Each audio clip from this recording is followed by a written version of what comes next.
So hello everyone, I welcome you all to UIS. So ये बहुत important है कि जो जोग्राफ़ी है, जोग्राफ़ी जैसे सब्जेक्ट को प्रीलिम्स प्रोस्पेक्टिव से किस तरीके से कवर किया जाए।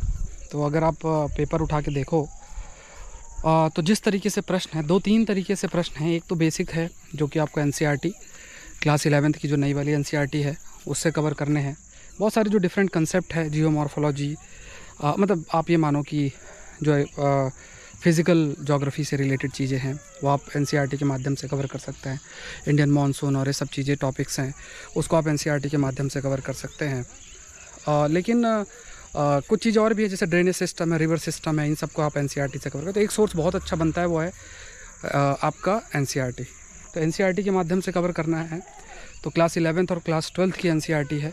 अगर आपके पास टाइम हो तो ओल्ड NCERT जो है वो भी ज़रूर से आप लोग को फोकस करना चाहिए, वो भी बहुत इंपॉर्टेंट है।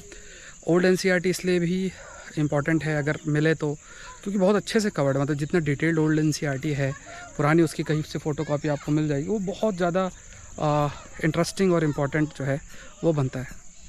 चीज़ तो NCERT है। NCERT में आपने ओल्ड NCERT देख ली, ओल्ड NCERT के बाद आपने नई वाली 11th-12th वाली NCERT देख ली, that is more than sufficient. फिर दूसरी चीज़ आती है GC लियोंग। GC लियोंग में जो सेकंड पोर्शन है क्लाइमेट और वेजिटेशन से रिलेटेड, इकोनॉमिक एक्टिविटी से रिलेटेड, उसको आपको मिस नहीं करना चाहिए, वो बहुत ज़्यादा इंपॉर्टेंट है, उसको आपको बिल्कुल अच्छे से कवर करना चाहिए GC लियोंग।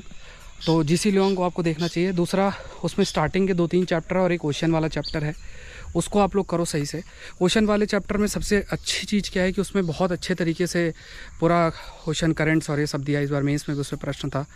साथ में अगर आप देखो तो जो दूसरा एस्पेक्ट है दैट इज़ रिलेटेड, जो आपके प्रश्न आते हैं जैसे अर्थ से रिलेटेड कुछ चीज़ें हैं, या कुछ चीज़ें जैसे प्लेट टेक्टोनिक्स के कंसेप्ट से रिलेटेड कई बार प्रीलिम्स में प्रश्न आपके लिए बन जाते हैं। तो वो आपकी स्टार्टिंग के चैप्टर्स जो दिए हुए हैं उसको आपको गो थ्रू होना है GC लियोंग के।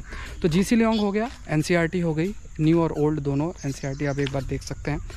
फिर आपकी मैपिंग आती है। मैपिंग में देखो 2 चीज़ें हैं। पहले तो आप ऑक्सफोर्ड के एटलस को अच्छे से फॉलो करो।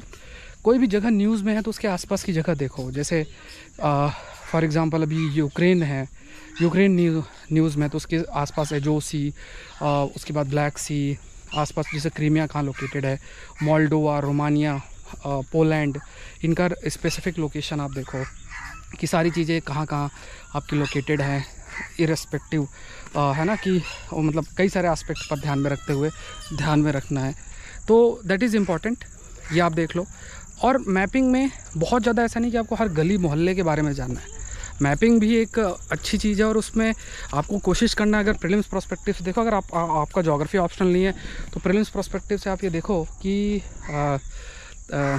जो जगह न्यूज़ में है, इस बार भी देखो तो प्रश्न में रहता है, जैसे बर्किना फासो न्यूज़ में है तो उसमें आसपास की जगह देखो कौन सा समुद्र है, आसपास की कंट्रीज़ कौन सी है, ये सब चीज़ें देखो। तो ये सब अगर आप करते हैं रेगुलर बेसिस पर तो आपकी जो ज्योग्राफी प्रीलिम्स प्रोस्पेक्टिव से पूरे तरीके से कवर होगी। तो US चैनल को ज़रूर से सब्सक्राइब करना है, बहुत सारे ऐसे बहुत से वीडियोज़ है जो हम लोग कवर करेंगे। Thank you.